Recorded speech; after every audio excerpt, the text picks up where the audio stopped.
حضرت ابو ہریرہ سے کہنے لگے نبی کریم علیہ السلام کی خدمت میں عرض کرنا کہ میں خود آؤں گا۔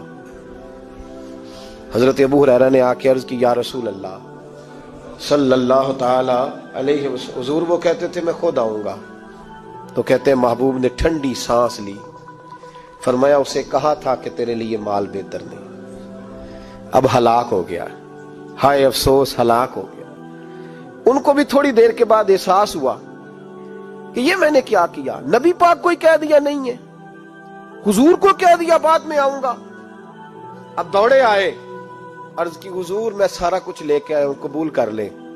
محبوب نے فرمایا گویا بلال حبشی کی خشک کھجور بھی قبول ہے، اور صہیب رومی ایک اٹی بان کی لائے تو وہ بھی قبول ہے، اور عمار بن یاسر اور مصعب بن عمیر اگر 2 دینار دے جائیں اور کوئی پرانا جوڑا کسی سپاہی کے لیے چھوڑ جائے تو وہ بھی قبول ہے، لیکن تو اپنا لاکھوں لے کے چلا جا، تیرا کوئی نہیں قبول، معاف کر دیں۔ فرمایا جا معاف کیا، پر پیسے لے کے نہ آنا۔ اگلے سال پھر آئے، بندے ہوئے ہاتھ ہے، محبوبہ میں دولت کا کیا کروں گا، آگ لگانی ہے، قبول کر لیں۔ فرمایا تو لے جا، تیرا نہیں قبول، گرا جو ان کی نگاہ سے وہ سنبھل نہیں سکتا۔ حضور نے وصال ظاہری کیا تو جناب صدیق اکبر کے پاس آئے، لاکھوں کا مال، ابو بکر قبول کر لو۔ تو جناب صدیق اکبر کہنے لگے اس کا کر لوں جس کا نبی نے نہیں کیا، چل جا، کوئی نہیں چاہیے۔ حضرت عمر کے زمانے میں قحط پڑ گیا، بارشیں نہیں ہوتی، غلہ نہیں ملتا، حالات خراب ہے، مالی طور پہ بحران آ گیا، غربتیں، مجبوریاں، تکلیفیں، آ کے روئے، عمر میرا قبول کر لو، مجھے معافی تو مل گئی تھی نا۔ فرمایا معافی اپنی جگہ پہ، پر جس کا مصطفیٰ نے قبول نہیں کیا۔ بہت سارے لوگوں کو پتہ ہی نہیں کہ ان کا قبول ہی نہیں ہوا، اور وہ الجھے ہوئے، انہیں خبر ہی نہیں کہ اصل بات کیا ہے۔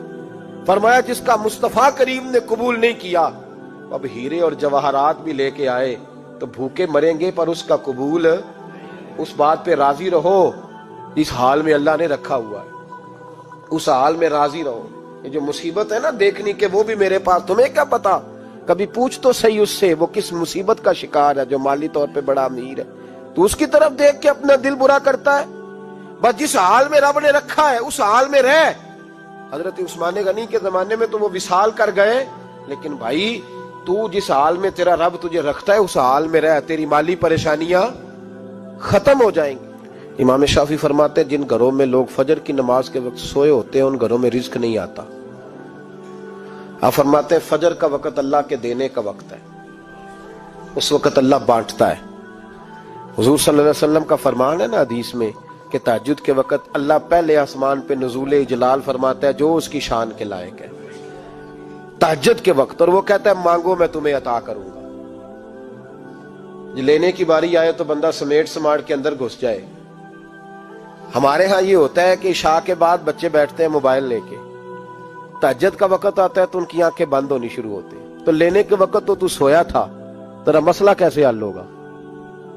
بھائی جب کوئی آدمی خیرات بانٹ رہا ہو تو جو پیالہ پیچھے کر لے اسے ملے گا؟ کہتے اس وقت آنا جب میں بانٹ رہا تھا، اب تو کدھر آ گیا ہے؟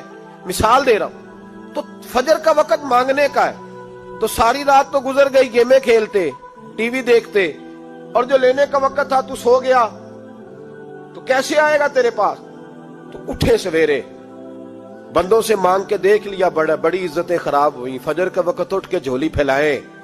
میرے رسول پاک علیہ السلام فرماتے ہیں، رب فرماتے ہیں جب بندے میرے آگے جھولی پھیلاتے ہیں مجھے شرم آتی ہے، کیسے خالی واپس کر دو؟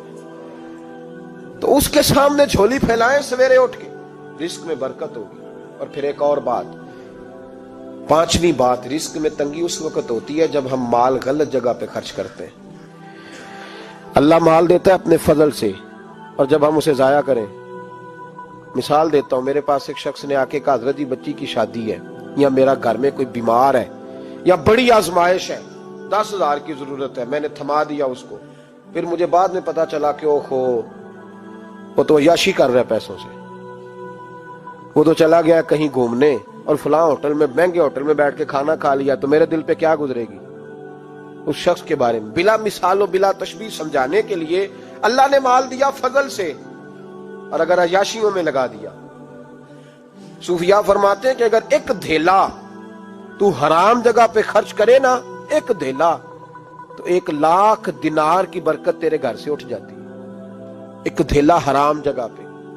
قرآن مجید کی آیت پڑھتا ہوں، رب فرماتا ہے وَمَنْ أَعْرَضَ عَنْ ذِكْرِي فَإِنَّ لَهُ مَعِيشَةً ضَنْكًا، بڑی سخت آیت ہے۔ وَمَنْ أَعْرَضَ عَنْ ذِكْرِي، فرمایا جب تم میرے تذکرے سے، میرے ذکر سے منہ پھیر لیتا ہے، فَإِنَّ لَهُ مَعِيشَةً ضَنْكًا، تو میں تیری معیشت کو، تیرے رزق کو تنگ کر دیتا ہوں، پھر تیری زندگانی تنگ ہوتی، اور جس کی زندگی اللہ تنگ کرے اس کی کوئی کھول سکتا ہے؟ کہتے ہیں بڑی جگہوں پہ گیا ہوں، بڑی پھوکے مروائی، بڑے دم کرائے، حالات صحیح نہیں ہوتے، تو مسجد آ کے توبہ کر۔ وہ کہہ رہا فَإِنَّ لَهُ مَعِيشَةً ضَنْكًا، اعلان ہے قرآن پاک کا کہ جب تو میرے ذکر سے منہ پھیرے گا، روٹی میری کھائے اور پیسے لے کے عیاشی کرے، مسجد آئی نہ۔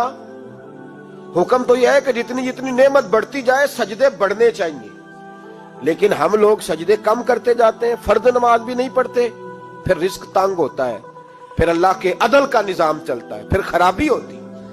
اس لیے یاد رکھیں قرآن مجید نے حکم دے دیا کہ اگر چاہتے ہو کہ رزق میں برکت ہو تو پھر رزق دینے والے کے آگے جھک جاؤ، پھر رزق دینے والے کے آگے جھکو۔ تو مالی پریشانی کا بہت بڑا سبب یہ ہے کہ ہم مسجد کی طرف نہیں آتے، دین کی طرف نہیں آتے، پیسہ ناجائز جگہ پہ خرچ ہوتا ہے۔